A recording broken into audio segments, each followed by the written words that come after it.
የካቲት የጤናማ የኑሮ ዘይቤ ግንባታ ወር ነው። ጤና ማለት በሽታ ለመኖር ብቻ ሳይሆን አካላዊና አእምሯዊ ማህበራዊ ደህንነትን ጭምር ነው።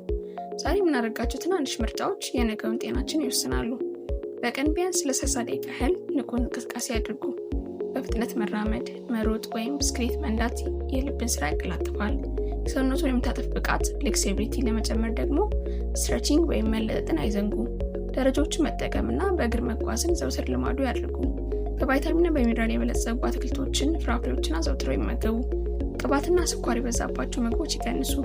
በቂ ውሃ መጠጣት ለምግብ መፈጨት፣ ለቆዳ ጤንነትና ለሰውነት ጥንካሬ ወሳኝ ነው። ያስታውሱ፣ ጤናማ አመጋገብ ለሰውነቱ ምርጥ ነዳጅ ነው። ለጤናው ጎጂ የሆኑ ልማዶችን ይገድቡ ወይም ያስወግዱ። ለሲጋራና ለዕፅ ሱሰኝነት አይበሉ። የአልኮል መጠጥን ያቆሙ። ሌላው ትልቁ ስጋት በስክሪን ወይ ስልክና ቴሌቪዥን ፊት የሚጠፋ ጊዜ ነው።